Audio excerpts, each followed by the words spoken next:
Oi pessoal, tudo bom? Vamos dar continuidade com mais uma videoaula hoje. O tema é a respeito de melhoramento genético de plantas forrageiras. Então, vou tentar abordar para vocês as principais plantas forrageiras melhoradas, tanto do gênero Poácea, né, que é o das gramíneas, como das fabáceas, ou seja, das leguminosas. Vamos ver um pouquinho sobre o cronograma, sobre o histórico do melhoramento genético, como tudo começou e como é que está hoje em dia. E o mais importante, que eu considero, né, o mais importante, que é a reprodução assexuada das plantas forrageiras, através da apomixia. Então, eu vou explicar para vocês como é que acontece o processo apomítico de reprodução assexuada, tá? Na reprodução assexuada. Então, vamos lá. Bom, pessoal, como tudo surgiu, né, em relação ao melhoramento genético de plantas forrageiras? Acontece que o produtor ele sentiu a necessidade de melhorar gramíneas, principalmente gramíneas forrageiras, para dar suporte à produção intensiva, né, na sua propriedade. Isso mais em relação à produção de carnes, de leite e derivados. Tá? Então, o produtor sentiu essa necessidade, procurou alguns pesquisadores que deram início a esses estudos sobre o melhoramento genético de plantas forrageiras. Então, não só na região dos pampas gaúchos, né, que tem aquelas pastagens verdes, né, com plantas forrageiras já melhoradas, plantas forrageiras com alta produção de biomassa, e que consegue suportar uma capacidade alta, né, de cabeças por hectare. Mas também nós temos situações, como por exemplo em regiões de Cerrado e de Caatinga, onde produtores já estão tentando melhorar algumas cactáceas, algumas forrageiras nativas, né, em relação a gramíneas forrageiras nativas, para dar suporte, né, à produção animal ou até mesmo para o ganho de peso desses animais, para melhorar o ganho de peso. Né? Então, tudo surgiu a partir da necessidade do produtor em melhorar essas forrageiras para aumentar a produção. Tá? Essas forrageiras, principalmente as gramíneas tropicais, tá, gente? Elas foram trazidas para o Brasil na época da colonização a partir da África, né, do continente africano. Então, basicamente, o pânico máximo, né, que é uma das forrageiras mais cultivadas hoje em dia, né, para pastagens cultivadas, ele veio a partir da Guiné Francesa, né, e essa parte da Tanzânia africana, ou seja, do leste africano. Tá? Então, essas forrageiras antigamente eram utilizadas como cama, né, para os escravos, e vieram do Brasil através dos navios negreiros, tá? Então, o capim colonial é o mais antigo que a gente tem, que ele é da espécie pânico máximo, tá? E ele foi trazido dessa região da Guiné Francesa e da Tanzânia, ok? Em relação às braquiárias, elas, que também são uma das mais cultivadas, principalmente a braquiária decumbens, né, aqui no Brasil, elas foram trazidas também da África, do continente do leste africano, da região leste da África, tá? Então, toda a região aqui do leste africano possui essa espécie, né, que é a braquiária, e foi trazida também como cama, né, nos navios negreiros pelos escravos africanos, tá, para o Brasil. E aí, o que aconteceu, gente? O pessoal percebeu que essas gramíneas forrageiras, já que elas suportam, né, herbívoros africanos de grande porte, como por exemplo os rinocerontes, os búfalos e os elefantes, né, e se adaptam tão bem às condições edafoclimáticas de lá, que são bem parecidas com as condições edafoclimáticas brasileiras. Então os pesquisadores começaram a se questionar por que não melhorar essas forrageiras aqui no Brasil, né? Já aqui no Brasil nós temos os nossos maiores herbívoros são a anta, o veado, então poderia ser feito esse melhoramento genético para dar suporte, né, aos nossos, no caso, na produção animal, aos nossos maiores animais, que são os bovinos né, tanto de corte como de leite, tá? Então, daí surgiu, né, foi assim que começou esse melhoramento genético de plantas forrageiras, tá? No Brasil hoje nós temos cerca de 190 milhões de hectares, tá, de pastagens. E dentro desse grupo desses 190 milhões, 110 milhões são ocupados de hectares, né, são ocupados por pastagens cultivadas, tá, pessoal? Então, desses 190 milhões de hectares, 110 são ocupados por pastagens cultivadas, e quem supre esse mercado dessas pastagens cultivadas são 85% dessas pastagens são da braquiária e do pânico máximo. Tá? Então, eles suprem esse mercado de sementes.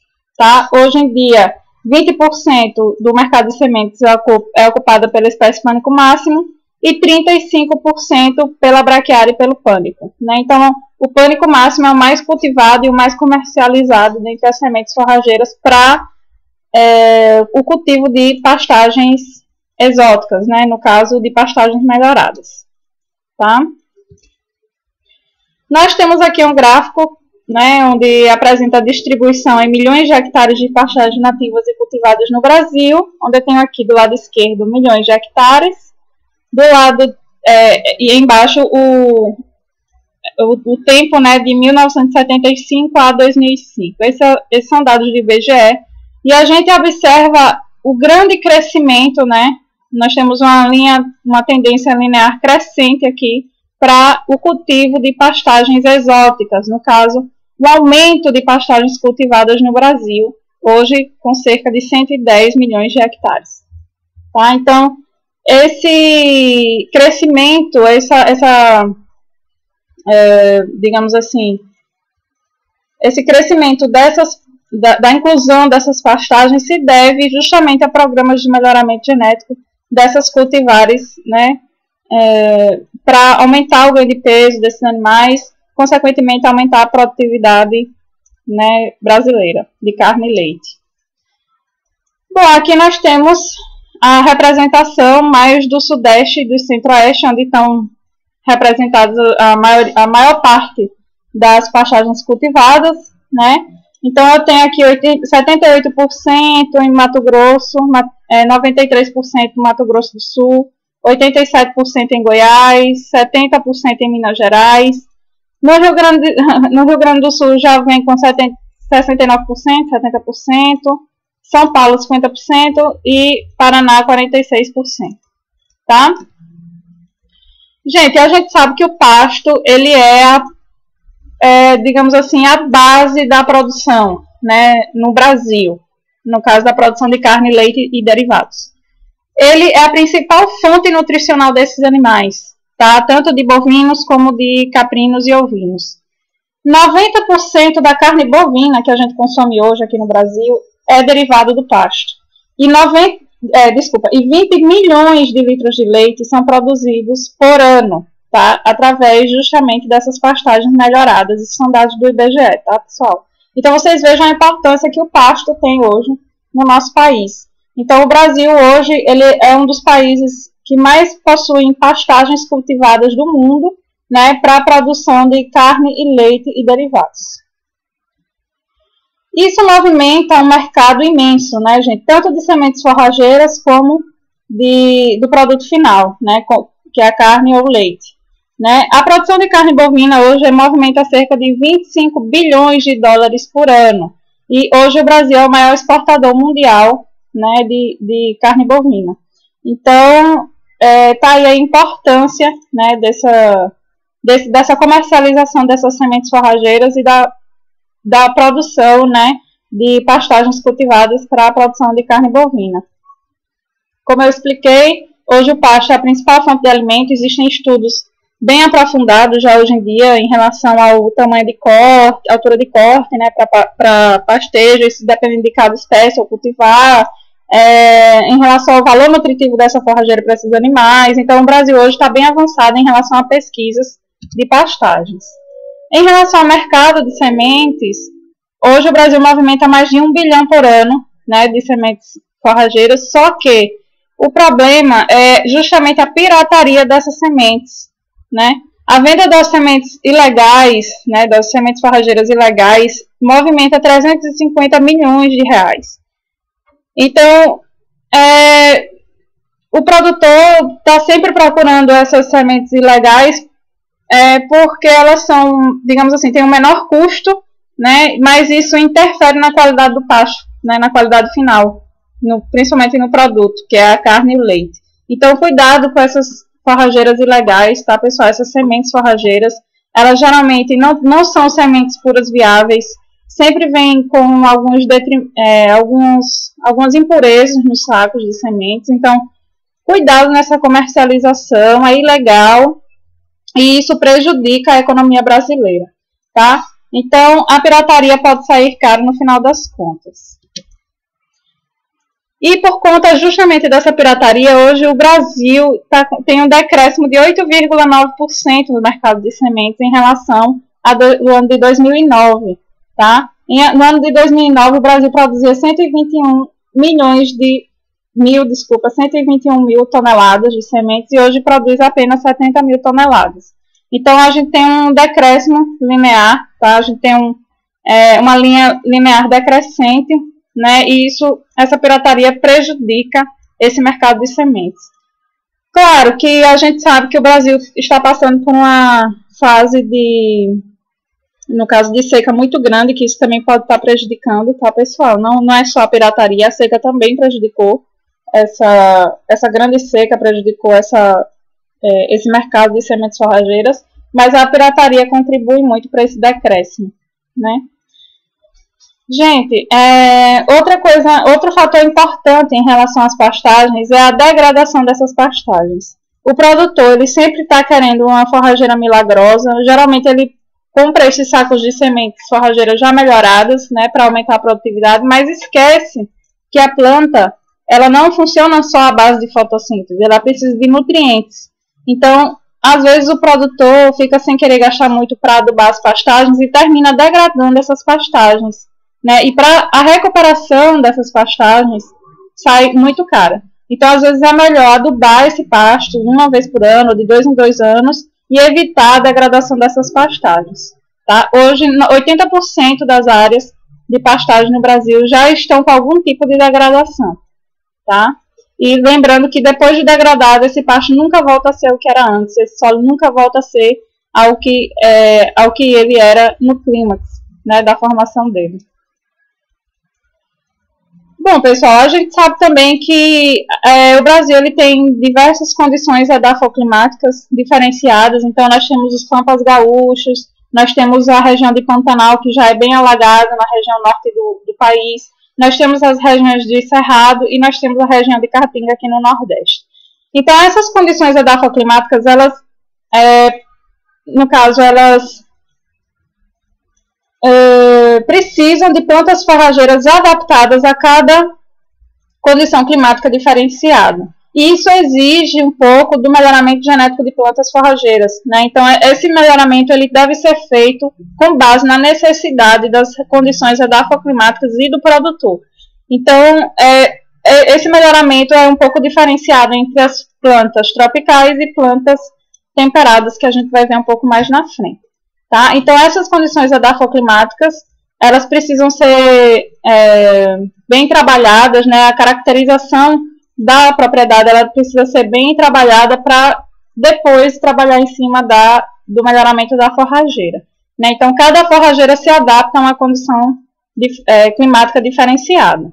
Tá? Então, por exemplo, uma forrageira que a gente implanta na região do Pantanal nunca vai ser a mesma forrageira que a gente nunca deve implantar uma forrageira no Pantanal, a mesma forrageira, desculpa.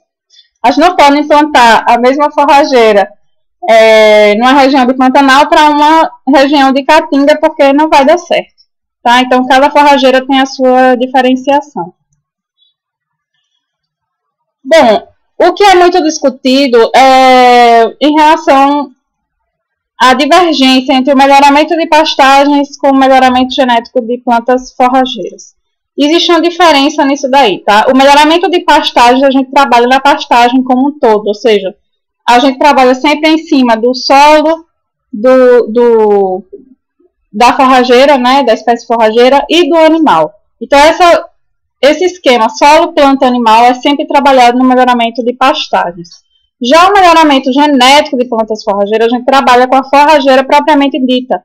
Ou seja, a gente trabalha com a morfofisiologia dessa forrageira, a gente trabalha com o valor nutritivo dessa forrageira, é diferente de um melhoramento de pastagens, tá, gente? Então, o melhoramento de pastagens, às vezes, a gente trabalha em uma área que já está degradada, que a gente precisa fazer todo um melhoramento, todo um trabalho de solo, né, trabalhar com o animal para melhorar essa pastagem que já foi degradada, ou então com a implantação do sistema agrossilvipastoril, ou então implantando novas forrageiras a essas pastagens. Enfim, um consórcio de forrageiras, existem vários tipos de melhoramento de pastagens, tá? No melhoramento genético da forrageira propriamente dita, a gente trabalha em cima principalmente da morfofisiologia, ou seja, da forma em que esse tecido vegetal se desenvolve, da forma que essa espécie ou essa cultivar forrageira se desenvolve em determinada região, ok? Então, existe essa diferença. Outra coisa muito discutida entre os pesquisadores é a preferência entre a seleção de plantas forrageiras em detrimento da seleção de outras culturas. A gente sabe que a gente consome diariamente arroz, feijão, milho, tá? Então, há uma diferença entre a seleção de culturas, como a de arroz, a seleção de milho, seleção de feijão e a seleção de plantas forrageiras, né? Então, sempre tem esse debate entre pesquisadores que, não, é mais importante a gente melhorar outras culturas, porque é uma coisa que a gente está consumindo diariamente, em detrimento das plantas forrageiras. Isso é uma briga mais política, tá? Para aprovação de projetos de pesquisa. Mas a gente sabe que as plantas forrageiras são a base da produção animal e que a gente consome carne diariamente, né? Então, tem que ver essa relação aí entre esse melhoramento, né? Eu acredito que cada coisa tem a sua importância, né? No melhoramento de forrageiro, né? Nós melhoramos as forrageiras para a alimentação animal, que consequentemente vai nos dar o leite diário e a nossa carne diária, né? Então, cada coisa tem a sua importância. Em relação à seleção de plantas forrageiras, nós temos diferenças entre plantas forrageiras tropicais e plantas forrageiras temperadas, né? A gente sabe que as tropicais pertencem ao grupo C4 e CAN, e as temperadas pertencem ao grupo C3, né? Ou seja, elas são menos adaptadas a regiões tropicais. Em relação ao melhoramento das plantas temperadas, forrageiras temperadas, já existem o melhoramento genético das forrageiras já é bem mais, digamos assim, trabalhado. Existem tecnologias bem sofisticadas, com trabalhos com marcadores moleculares, né, genéticos, para o melhoramento dessas forrageiras. Esse melhoramento já é assistido, né, em laboratórios muito bem capacitados e eles trabalham muito com as características quantitativas dessas forrageiras, ou seja, em relação à biomassa, não em relação à adaptação dessa forrageira, mas em relação à biomassa, o que ela vai fornecer de valor nutritivo para os animais. Em relação às plantas C4 e CAN, como elas são plantas tropicais, o objetivo do melhoramento já é um pouco mais diferenciado, né? E a seleção também. A seleção é a partir da variabilidade genética natural das espécies, tá? E as coleções são restritas, ou seja, elas são pouco estudadas e são mais voltadas para a adaptabilidade dessas forrageiras tropicais em regiões, digamos assim, com baixa precipitação pluvial, tá? Então, eles estão sempre avaliando a resiliência dessas plantas, a adaptação dessas plantas em determinadas regiões. Pessoal, qual seria o objetivo ou os objetivos do melhoramento genético de plantas forrageiras? Em primeiro lugar, o produtor sempre procura a forrageira milagrosa. Por que eu coloquei entre aspas? Porque não existe forrageira milagrosa. Não é uma receita de bolo. Cada forrageira é adaptada a cada região de forma diferenciada. Inclusive, por exemplo, numa mesma região semiárida, uma mesma região de agreste, pode ser que existam forrageiras adaptadas para um produtor serve uma, para o outro produtor serve outra. Então, não é uma receita de bolo. Isso vai depender da qualidade do solo, vai depender da espécie animal que o produtor produz, né, do objetivo da produção dele. Enfim, uma série de coisas que vai indicar a forrageira milagrosa para o produtor, para aquele produtor naquela região específica, para aquela produção específica. Então, não existe uma receita de bolo, tá? Mas o produtor está sempre em busca dessa forrageira milagrosa, que vai fazer com que ele lucre mais, com que aumente a produtividade dele, né? Outro objetivo é a combinação de populações segregantes, ou seja, combinações genéticas que façam com que aumente essa produtividade, né, no caso do produto final, no caso ou do bovino, ou do caprino, ou do ovino, tá? Então, essa combinação de populações segregantes, ou seja, combinações genéticas, o produtor está sempre querendo essa combinação genética para que essa forrageira seja adaptada àquela região.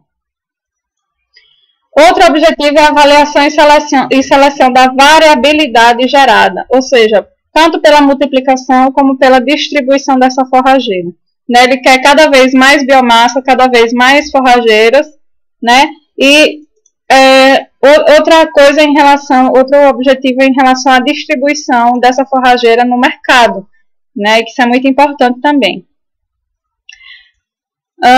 Outro objetivo é a utilização dos produtos para obter ganhos. Então, sempre produzir com eficiência, né, o que o produtor quer, e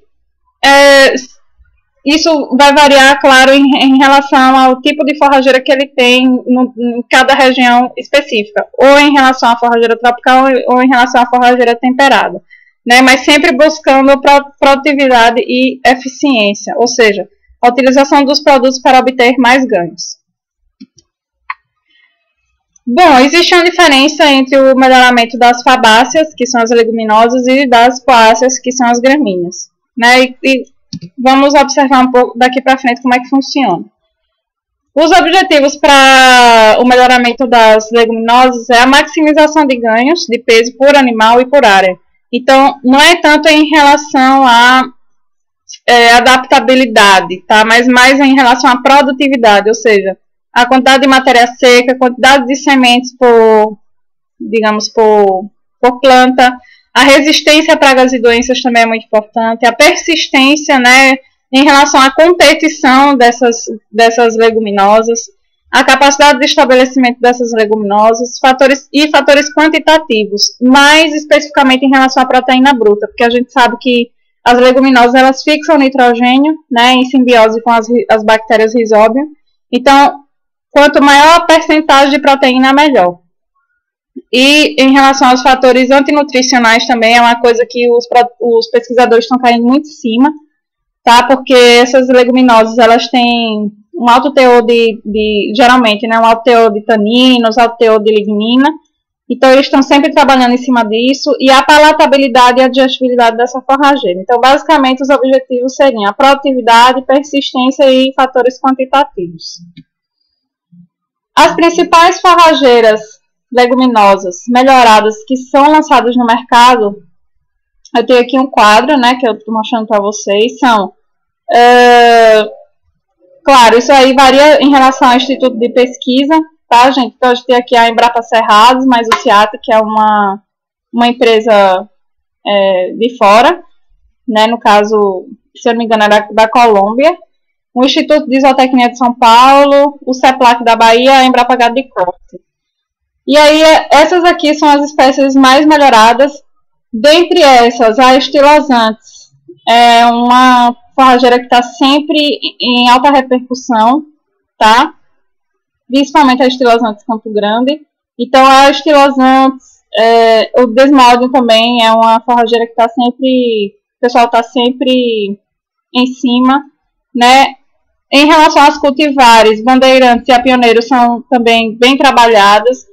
Não existem só essas, tá, gente? Isso aqui é o que vem de 83 para o ano de 2000. Existem outras leguminosas também que são bem trabalhadas, mas essas são as principais. Aqui nós temos outra lista, como onde a gente observa o calopogônio, a centrosema, a estilosantes, mais uma vez, né, que é bem trabalhada por conta da região do Cerrado, da região, né, de Mato Grosso, onde eles fazem consórcio com gramíneas. Então, as forrageiras que sofrem mais com, que eles trabalham mais com consórcio é que são mais trabalhadas, tá? Em relação ao gênero Poácea, o objetivo do melhoramento é aumento de índices de produtividade em relação à biomassa, tá, pessoal? O produtor quer cada vez mais biomassa. Em relação à qualidade, ou seja, ao teor de proteína, baixo teor de fibra, né, ou então o teor ideal de fibra, baixo teor de lignina, alto teor de celulose em relação à lignina. Então, tudo isso é bem trabalhado em relação às poáceas. Outro ponto importante é a resistência a patógenos, principalmente em relação ao milho, né, que tem o bipolaris maides. Então, essa resistência a pragas e doenças é muito enfatizada também no melhoramento. A seleção de genótipos superiores, né, para pastejo, seleção de genótipos tolerantes a sombreamento, principalmente nos sistemas silvipastoris. Selecionar genótipos adaptados a solos com baixa permeabilidade, principalmente solos ácidos, né, solos salinos. Selecionar híbridos resistentes ao bipolaris maides, que no caso do milho, né, ou a outras pragas e doenças, como as pragas de braquiária e de pânico. Transferir características estoloníferas para genótipos cespitosos. Por quê? Porque o cespitoso, o hábito de crescimento cespitoso, ele pode causar degradação das pastagens quando mal manejado, né? E o estolonífero já é mais fácil de você manejar em relação, principalmente ao pisoteio dos animais, né? Bom, gente, em relação ao gênero Poácea, existem algumas fases de avaliação. A primeira fase é a fase de coleta, né? A segunda fase é a avaliação propriamente dita da forrageira, e a terceira fase é a liberação e comercialização dessas cultivares melhoradas. Tá? Então, basicamente, a fase de avaliação começa com a coleta, passa pela avaliação propriamente dita, com testes em animais, para depois ser liberada e comercializada. Em relação às poáceas, eles já trabalham muito com marcadores moleculares, principalmente na região sudeste, né, na região centro-oeste, com forrageiras temperadas. Eles identificam esses genótipos, né, formam um germoplasma, uma coleção de trabalho, né, de sementes. Depois eles fazem a seleção desses genótipos para melhoramento e, por último, a identificação desses genes ligados a caracteres específicos, como, por exemplo, a apomixia, ou um caractere específico à produção de biomassa, entre outros, né? Em relação a perspectivas futuras, a gente tem, sim, um bom suporte de melhoramento, principalmente o trabalho da Embrapa é muito importante aqui no Brasil, tá? Principalmente em relação à Embrapa Gado de Corte. E as perspectivas futuras é de cada vez mais melhorar as pastagens cultivadas, tá, pessoal? Para o aumento da produtividade de carne e leite no país, né? E aumentando assim a exportação. Aqui a gente tem uma figura com o processo, né, de melhoramento das poáceas. Primeiro a gente tem a coleta, depois a coleção de germoplasma, né, com a caracterização básica dessas espécies. Ele passa primeiro por um estágio de avaliação, tá? Onde a gente avalia a produção, adaptação, pragas e doenças. A gente tem que ter todo um suporte para poder passar por todo esse processo de liberação e comercialização de sementes, tá? O segundo estágio é experimentos regionais, onde eles são pré-selecionados e testados em animais, né? E, inclusive, a adaptação dessas forrageiras em algumas regiões e produção dessas forrageiras.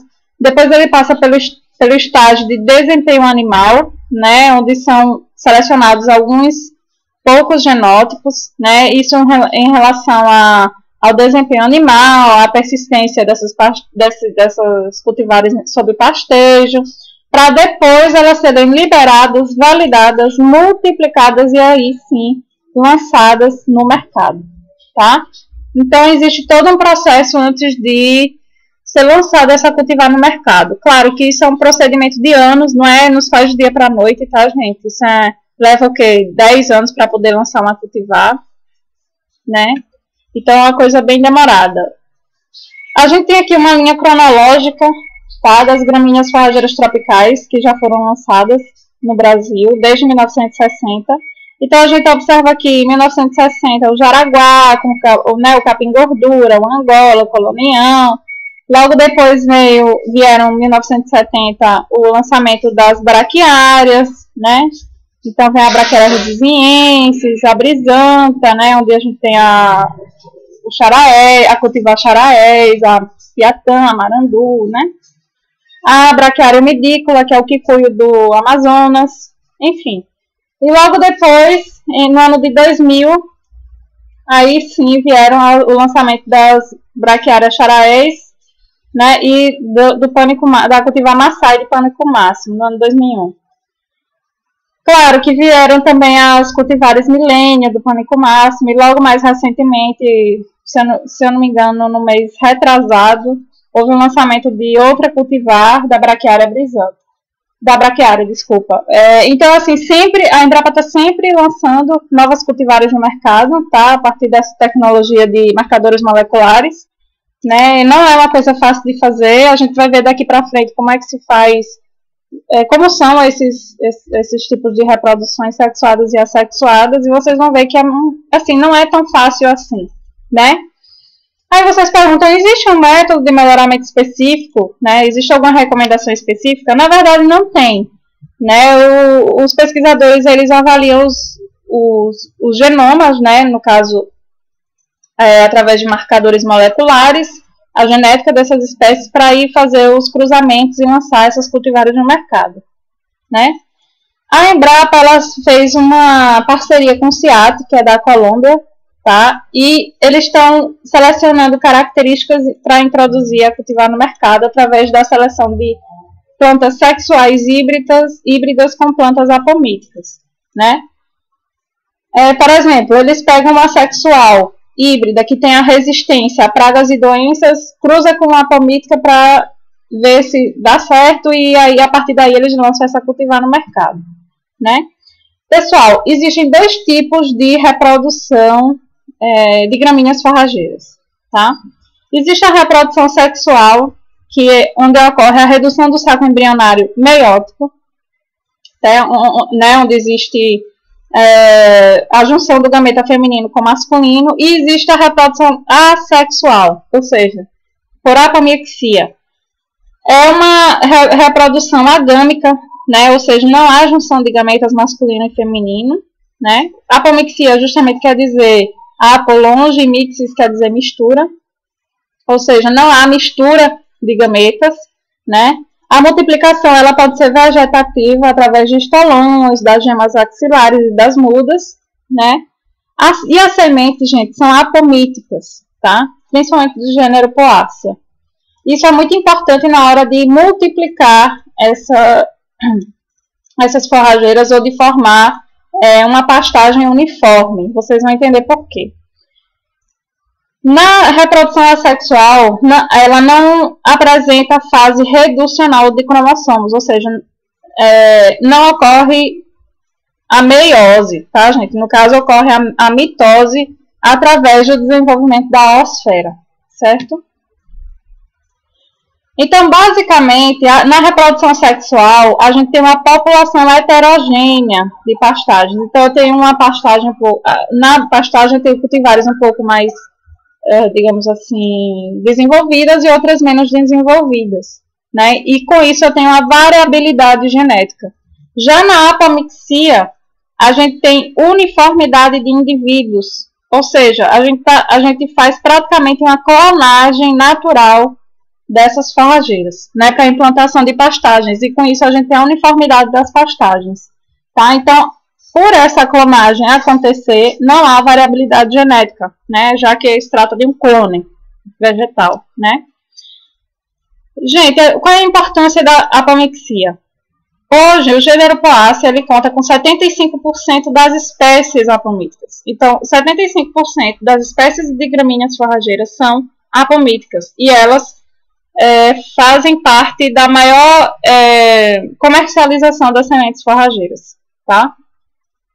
A apomixia, além de tudo, ela fixa o vigor híbrido. Ou seja, ela fixa o gene, né, que tem a maior produção em relação à média dos pais. Então, por exemplo, eu tenho uma forrageira que eu quero produzir mais biomassa e eu fixo esse alto valor, esse vigor de alta biomassa, de produção de alta biomassa. Alta produção de biomassa, na verdade. Então, eu fixo esse valor forrageiro para produção uniforme da minha propriedade, tá? Das minhas pastagens. Outra coisa importante em relação à apomixia é que a osfera, ou seja, o órgão feminino da planta, né? Ela não é fecundada, tá? Então, como ela não é fecundada, ela sofre mitose reduzida, tá? Para produzir esses clones dessas plantas, tá? Quais são as etapas? A primeira etapa é a ausência da redução da meiose, tá? Então, não existe meiose, essa meiose é reduzida. Logo depois, ativa o desenvolvimento da osfera não fecundada para iniciar de forma autônoma, ou não, né, gente? Vai depender se vai formar ou não, o endosperma, do endosperma. Então, é basicamente isso que acontece. A ausência da redução da meiose, ativação do desenvolvimento da osfera não fecundada, tá? Iniciação autônoma, ou seja, o próprio órgão ele se desenvolve, né? Desenvolve o endosperma. Então, na apomixia a gente tem dois tipos. Nós temos a gametofítica e a esporofítica. A apomixia gametofítica é a mais estudada e forma indivíduos haploides. A esporofítica é basicamente a adventícia, que eu vou explicar mais para frente como é, e forma indivíduos diploides, tá? A reprodução gametofítica por apomixia, ela pode ser por dois tipos, ou pela aposporia, ou seja, que não ocorre meiose nem fertilização, ou pela diplosporia, ou seja, ela pode ser tanto de forma mitótica, tá, com a formação do saco embrionário do tipo polígono, ou meiótica 1 ou 2, com a formação do saco embrionário não reduzido, tá?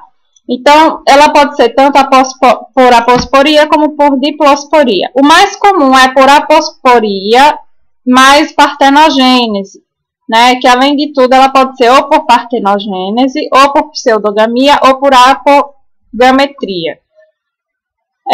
Se ela for apospórica partenogênica, acontece sem meiose, sem fertilização e o desenvolvimento do saco embrionário a partir das células do núcleo da osfera.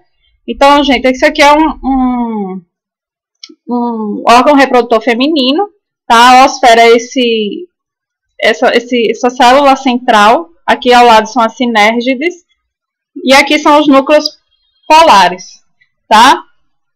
Então, basicamente, o pessoal faz apomixia do tipo gametofítica, apospórica e mais partenogênica, ou seja, sem meiose, sem fertilização, com desenvolvimento do saco embrionário a partir das células do núcleo, tá? Ou seja, da osfera. Existe outro tipo também, que é a pseudogamia, onde é a união do núcleo masculino mais os núcleos polares, que são esses aqui, tá? E a apogametria, que é onde o endosperma se desenvolve através das sinérgides, que são essas duas células aqui ao lado da osfera. Existe também o tipo esporofítica, né? Então existe a gametofítica, existe a esporofítica. A esporofítica acontece a embrionia adventícia, né, que é o desenvolvimento do saco embrionário adventício, ou seja, o embrião ele não se desenvolve através da célula-mãe do megásporo, que é, deixa eu ver, essa célulazinha aqui central, tá, gente? Ele não se desenvolve através da célula-mãe do megásporo, tá? Então, basicamente, a gente tem esses 3 tipos: reprodução sexual, apomítica esporofítica e apomítica gametofítica, tá? Na reprodução sexual, a união dos gametas masculino e feminino. Na esporofítica, existe a embrionia adventícia. E na gametofítica pode ser por diplosporia, tá? Que é essa formação desses 2 sacos apospóricos. Ou aposporia, ou seja, não há divisão das células, tá? Então, basicamente é isso. Dentro do melhoramento genético por exemplo, da braquiária e do pânico, existe o melhoramento envolvendo a seleção recorrente e o melhoramento interpopulacional da população sexual. Como é que eles fazem? No primeiro caso, que é a seleção recorrente, eles juntam uma planta sexual com uma apomítica, onde forma uma progenie com metade dos genes apomíticos e metade sexuais, que forma um híbrido sexual, né? Esse híbrido sexual, ele é novamente cruzado com um indivíduo apomítico, né? Adaptado e para ser melhorado, né? Que vai formar outra progenie, metade apomítica, metade sexual, para logo depois ser formada a cultivar a apomítica melhorada. Para o melhoramento intrapopulacional da população sexual, eles juntam um indivíduo sexual com um apomítico, que vai formar uma progenie para seleção sexual de elite, ou seja, é uma progenie que eles selecionam que não tem nenhuma característica, digamos assim, ou que interfira em relação a pragas e doenças, enfim. É uma elite, né, que eles chamam de elite, que é como se fosse uma estrela, digamos assim, né? Uma cultivar bem melhorada. E aí eles juntam 2 sexuais, né? Por que eles juntam essas 2 sexuais? Para justamente ter uma seleção natural dessas forrageiras. E aí existem vários ciclos de cruzamento entre essas sexuais até achar uma sexual de elite para cruzar com uma apomítica de elite. E aí sim forma uma progenie que vai ser liberada a cultivar a apomítica, tá? Através do cruzamento de uma sexual com uma apomítica. Então é basicamente isso que eles trabalham, né?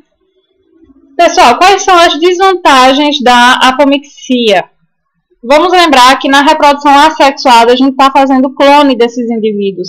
Então, tudo que o indivíduo tem de ruim, o que eu estou clonando vai ter tudo de ruim também.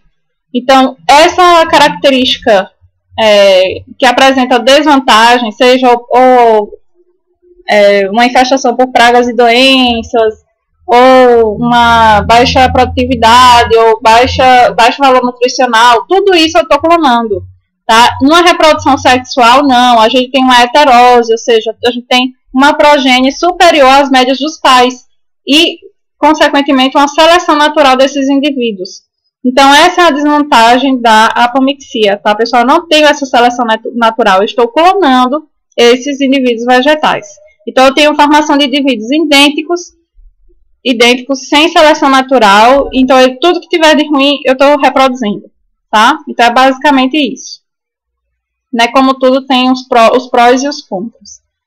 Bom, para a gente finalizar a nossa videoaula, a gente viu que o melhoramento genético no Brasil está bem difundido, né? A Embrapa Gado de Corte está fazendo um bom trabalho em cima das forrageiras tropicais e temperadas. Em relação a gente viu a briga entre o melhoramento de forrageiras com o melhoramento de outras culturas, né, lembrando sempre da importância do melhoramento dessas forrageiras, já que o Brasil é o maior exportador de carne bovina do mundo e a base dessa produção são as pastagens, né?